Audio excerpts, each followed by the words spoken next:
Pensa só, e se aquela canção de ninar, sabe, aquela que todo mundo ouvia quando era criança, fosse na verdade sobre um assassinato real? É exatamente essa a história que a gente vai desvendar hoje. A história de um crime que ficou esquecido por décadas, e da mulher que guardou esse segredo por mais de 50 anos.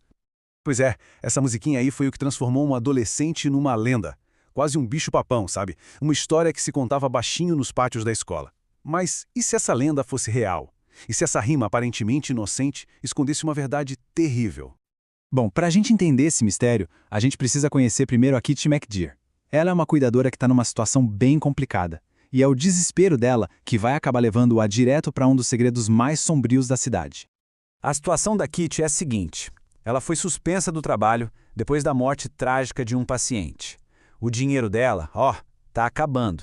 6 meses já se passaram e a pressão para encontrar qualquer emprego tá consumindo ela. E olha que ela foi inocentada, tá? Mas mesmo assim, a suspeita parece que grudou nela, principalmente por parte do chefe dela, o Sr. Gorlain. A reputação dela, que ela construiu com tanto esforço, ficou manchada. Ela precisa desesperadamente de um recomeço, de qualquer coisa.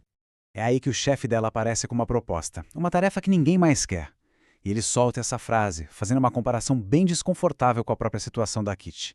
É uma oferta que, no fundo, soa tanto como uma chance quanto como uma punição. E que trabalho é esse? Bom, é um que ninguém, absolutamente ninguém quer. Cuidar da infame Lenora Hope. Sim, a mulher daquela canção de ninar assustadora.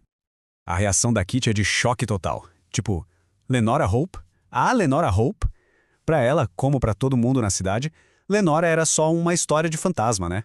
Uma lenda urbana que se usava para assustar as crianças. Não uma pessoa de verdade vivendo ali a poucos quilômetros de distância. A canção inteira pinta um quadro bem sombrio. Os pais da Lenora são brutalmente assassinados e ela é a única sobrevivente. E, claro, a principal suspeita. A rima acabou virando o veredito não oficial da cidade. Ninguém precisou de um julgamento, a música já tinha condenado ela. Então, vamos voltar no tempo. A gente está em 1929. A família Hope é assassinada e a jovem Lenora, com só 17 anos, é a única que sobrevive. Pelos 54 anos seguintes, ela vira uma reclusa, nunca mais é vista em público. Agora a história dá um salto para 1983. E esse silêncio de mais de meio século está prestes a ser quebrado. Sem ter para onde correr, desesperada para fugir daquele silêncio sufocante do pai e, claro, para reconstruir a vida dela, a Kitty aceita. Ela pega um emprego que ninguém mais teve coragem de encarar. O novo trabalho leva a Kitty para Hope's End, uma casa no penhasco que é tão quebrada, tão isolada, quanto a sua famosa moradora. A própria casa, aliás, parece um personagem nessa história toda. Olhando de longe, a mansão é um espetáculo, um vestígio da Era Dourada, sabe? Um palácio com vista para o Atlântico. É imponente, majestosa e completamente isolada do resto do mundo. Mas aí a gente chega mais perto, e a pichação no muro de fora já dá o recado. Mostra o que a cidade realmente pensa da mulher que vive ali dentro. O ódio, pelo visto, não diminuiu nem um pouco com o tempo. De perto, a Hope's End é uma ruína. É um lugar que parou no tempo, sendo devorado aos poucos pela natureza e, inacreditavelmente, deslizando pouco a pouco em direção ao oceano. A fundação da casa parece tão instável quanto a história dela. A casa tem uma equipe bem pequena.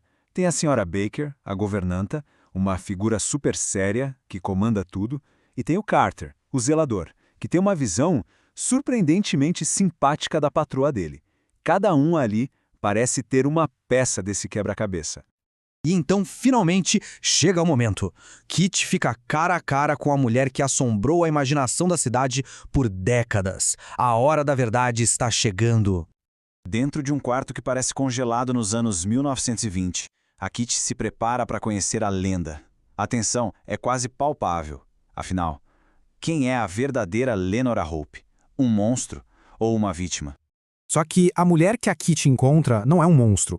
É uma senhora, idosa, muito frágil, presa num corpo que simplesmente atraiu. Ela não consegue andar, não consegue falar. A imagem do bicho-papão se desfaz completamente diante da dura realidade da condição dela.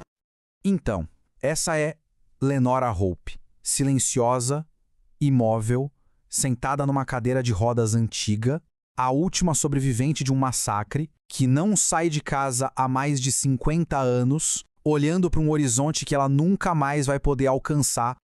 E aí acontece o impensável. Com a pouca força que ainda resta na mão esquerda, a Lenora começa a digitar numa máquina de escrever antiga. É uma confissão que esperou meio século para ser revelada. Ela quer revelar a verdade sobre o massacre, confessar tudo para Kitty. Mas essa vontade repentina de falar depois de tanto tempo levanta a questão mais importante de todas. Por que quebrar o silêncio agora depois de 54 anos? E por que confiar numa completa estranha?